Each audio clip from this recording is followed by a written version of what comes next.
pretty perfect opening break. It's very nearly a golden break. You couldn't get much closer. A ball threatened to drop, but it has just about stayed on the table. But this was absolutely flushed from Chris. Couldn't really wish to hit it too much better than that. He talked about Chris's, individualness. He does have a lot of things that are quite unique in this game, and the break is one of them. There's not that many who opt to go with that style of break. You could argue it's a touch unnecessary, maybe, but I mean, look at what he's left in this visit. What a split! I mean, the quality's ridiculously bad considering how good it is, if that makes sense. How often has the first frame of the night ended up with a crazy opening frame? Obviously, we had that one that lasted the whole 20 minutes a few weeks ago. Obviously, this one's a terrible layout, really. You can't go reds. There was no option on reds. Yellows, you got the 2 yellows down the table. Now, Chris wants to take them on. He always is. For me, if you're going to take this on, you almost want to get down the table now, but I don't know whether he's straight enough to come down, because you don't want to be putting the one over top right, because you're putting all your eggs in one basket. And he's going to do it. So for me, if he leaves both yellows over the top 2 corner pockets, he can come down and has almost a bit of freedom in his developing shot. Now he doesn't. Now he's got where he's going about it. He has to get them. Otherwise, he's just gifting a great chance for Callum. The way Chris plays the game, he's not really about insurance policies.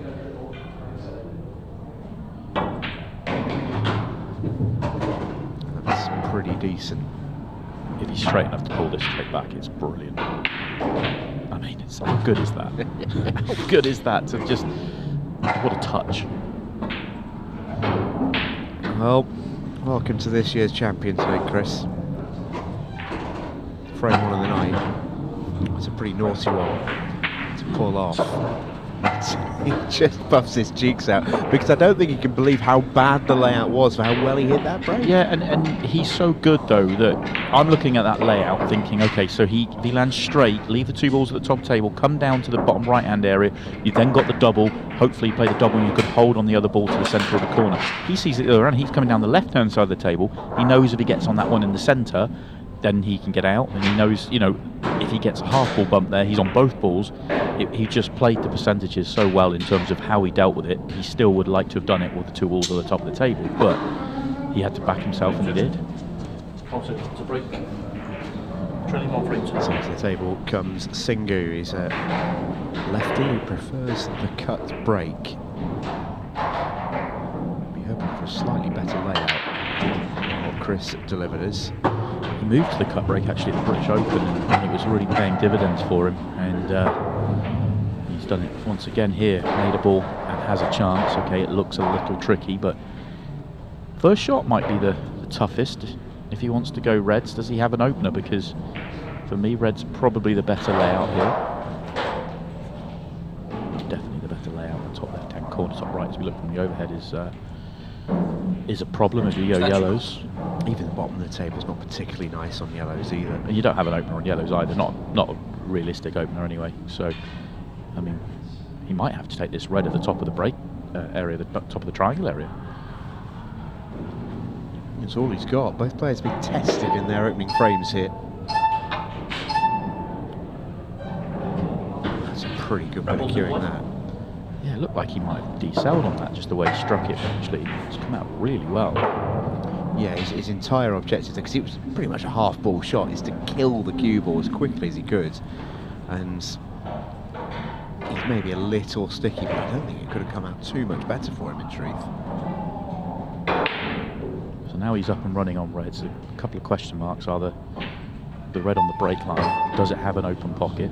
The other question is going to be the red above the yellow in the bottom half, which obviously clearly goes to the bottom left. It's played on it here. You can get to the bottom cushion. You then can pretty much pick where you want to go after that, because you can use the whole right hand side of the table and use the cushion, so you can get there. Yeah, this is fine. It's really a case of where does that red go. It may go to the top of the table, but it may go down, and if so, he has got an angle to maybe land above it. Well, he's had a couple of looks at the left centre. It definitely goes bottom left corner. if he plays for it for left centre, he's always got the option if he goes too far to take it to the corner, and he's always got the backup plan of the one over the pocket if he needs it to get back in good position. So I think the percentages say get above it.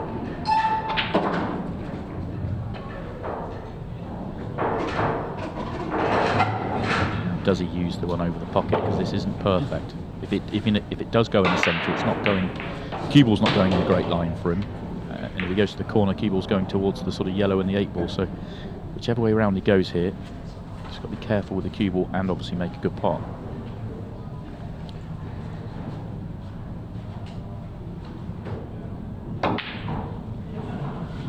One jaws it.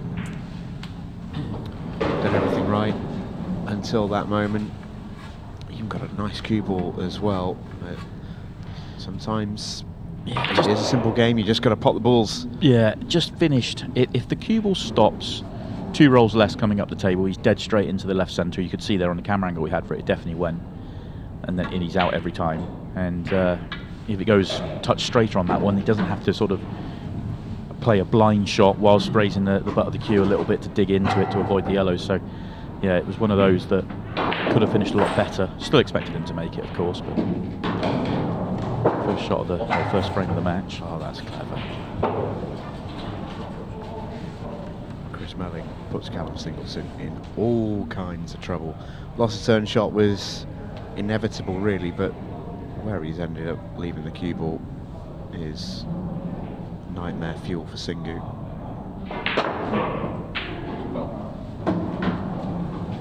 Might have a result here. No, I thought for a second those 2 yellows were going to tie themselves up. Not the case. A lot of people, when Chris came to the table, might have been saying, well, why doesn't he just, the red's right at the bottom of the table, you know, you're not going to leave it on, why don't you have a free hit at the skill shot and try and clear him up? But it just shows you, even, you know, when you're at Chris's level, played the percentage shot, which was the controlled loss of turn whilst getting the better snooker to get cue ball in hand. With cue ball in hand, it's a pretty poor shot by Chris's standards. Left himself the wrong angle on this yellow.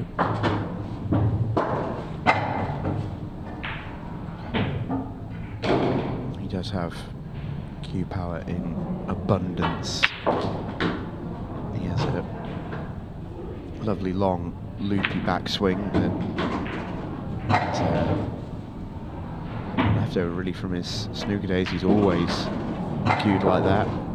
Never ever change it, but it isn't naturally suited to this game. You'd never tell someone to cue like that because it is just harder, but he does have the ability to get so much action on that cue ball with it. It's strange, really. One of the hardest shots for Chris to play is actually when he wants to stop the cue ball dead, because he has such a long cue action, and with the cue ball being smaller than the object ball, the absolutely, you know, stopping it dead isn't necessarily guaranteed. Sometimes he tries to do that, it comes back a foot. You know, it's but it is something he's always done. It's a beautiful cue action. So both players had a tester to start off on their own break. Chris passed his, came up ever so slightly short. And in a race to 4, 20-minute match, that really can be the difference. Karl will be hoping that's not the case, of course.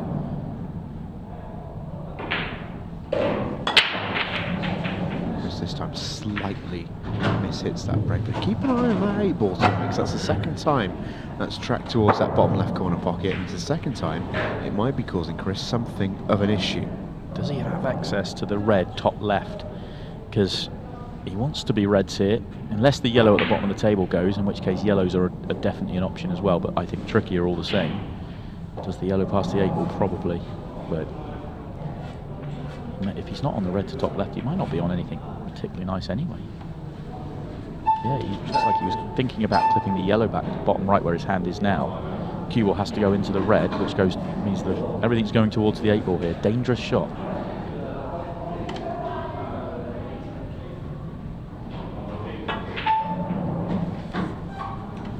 Dangerous shot that's not worked, but if he can get the cue ball behind the yellow here, he'll pop it on at the same time and still retain control of the frame. Is it a fraction over hit? Has Callum got options? You can see a red. can't. Might just be able to get an edge, but not a lot you can do with an edge.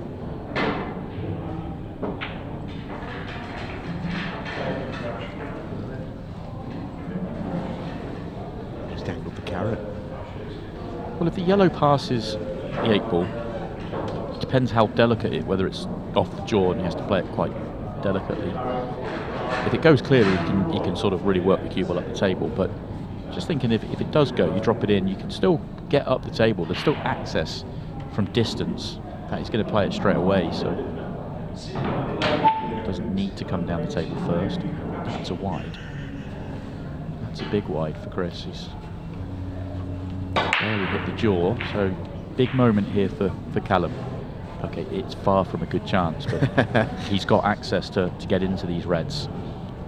How often do we tend to see it when players are bang under it and they feel like you need to win the frame, and you take a bit of a chance, and it looks a little bit like this.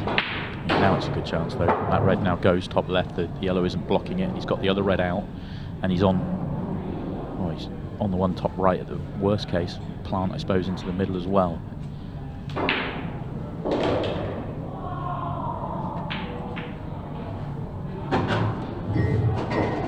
Yeah, touch shot.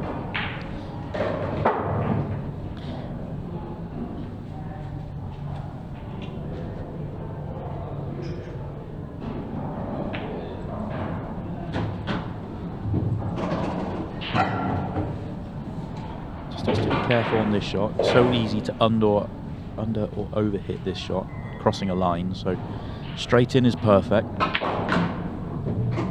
he wanted to make sure he didn't go long. Long was always going to be worse than short, but he's so far short that it's actually still a huge problem.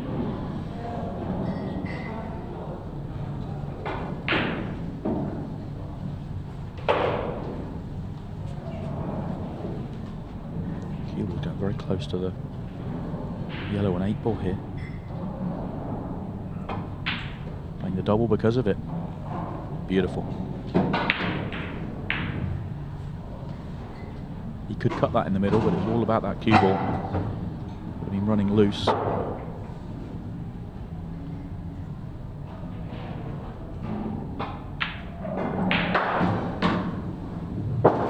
Yeah, very good this from Callum. Needed. Wasn't as easy as it could have been when he came to the table, but made it look fairly comfortable. Good double to win it.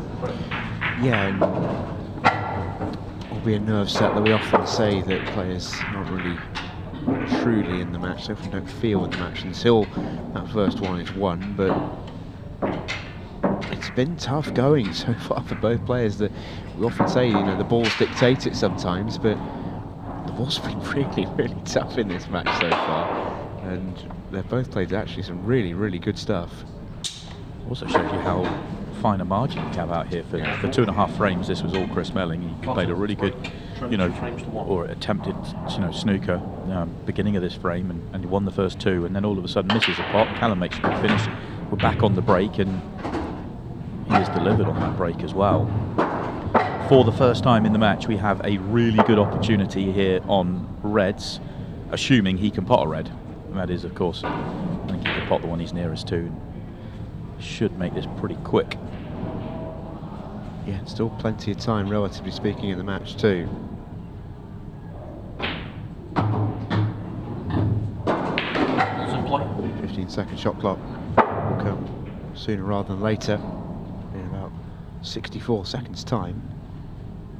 It helps that the red on the break line passes through the gap of the red and the yellow to top right, so it doesn't have to sort of take them in a particular order.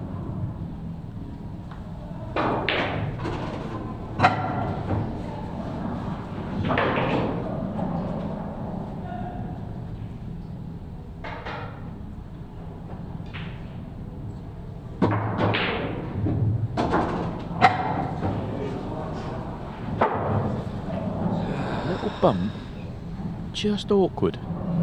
He's got quite a lot of angle here, and if the red doesn't pass the top left, past the yellow, can't hold for the centre.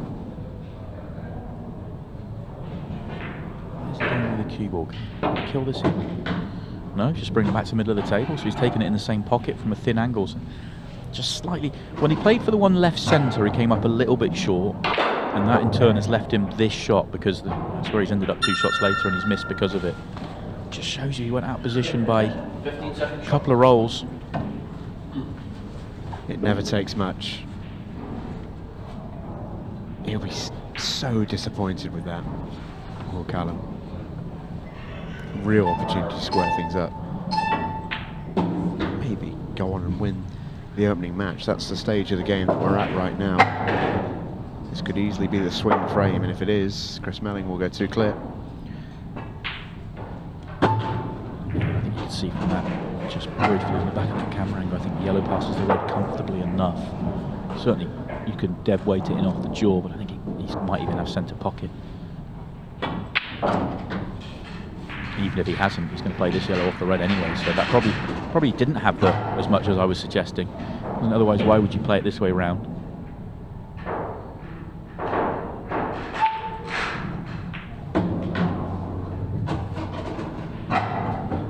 Definitely goes now.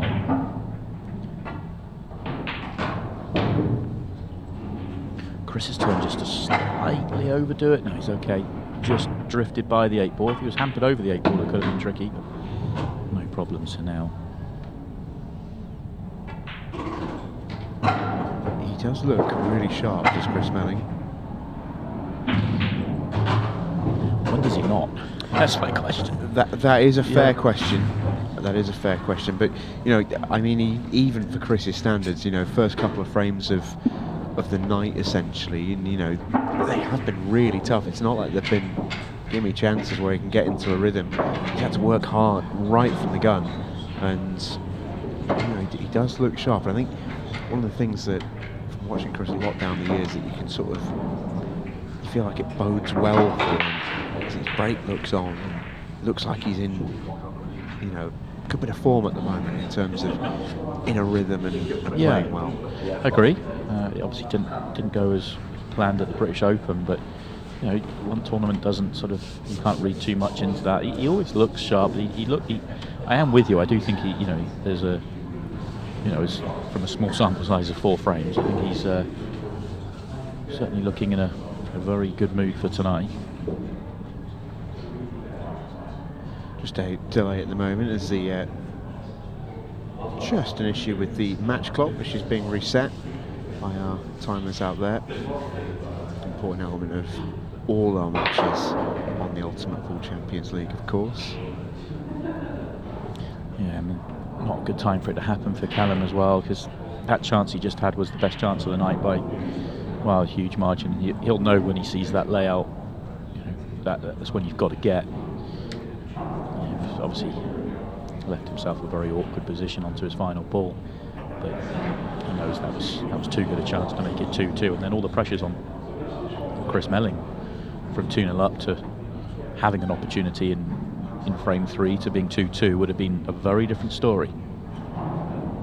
Absolutely, and you know, entire evenings have hinged on less. There's 2 players in our second match that will have something to say about that, but you know, for Callum and for Chris, they might look back at this at the end of the night and think, oh, that was the moment it got away, or that was the moment that helped me win. Well, on his last break, you said keep an eye on the 8 ball, tracking bottom left, his opening 2 breaks. This time it's tracking into the middle. Stays up though. Well, how would you like this for a leave? Once again, this is where you play the match though. This is something we don't see as much of from Chris, because he's normally flies through his matches so quickly, but this is where clock management and match management becomes very important. He's 2 frames ahead with 3 minutes 10 seconds to play. You make sure of this and make a mess even bigger.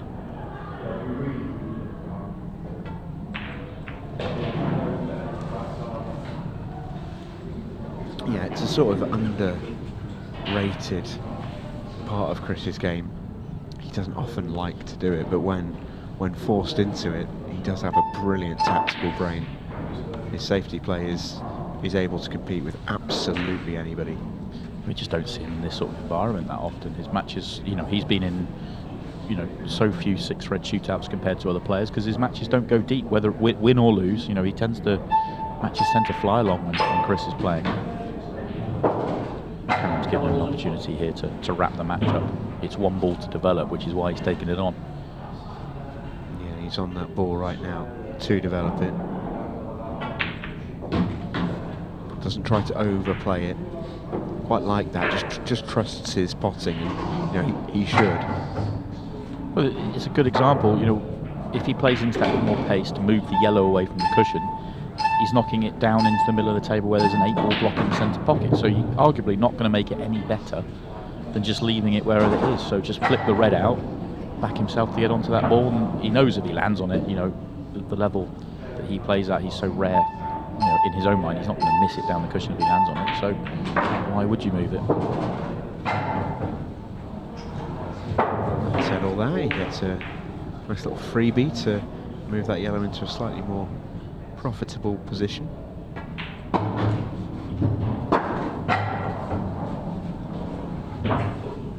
He might not get perfect on this yellow. He's got an extra roll past the perfect angle to stun up towards it.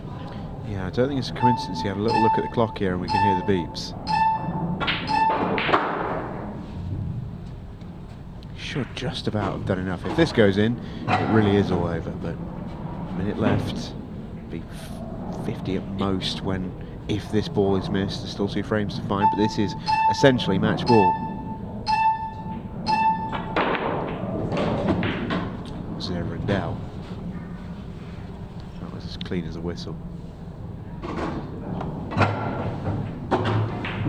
2021 Champions League winner is off and running in 2025. Super performance from Chris Melling. He looks razor sharp heading into tonight's matches. Callum Singleton will have to come from behind if he's to qualify. Karl Sutton takes on Patchett.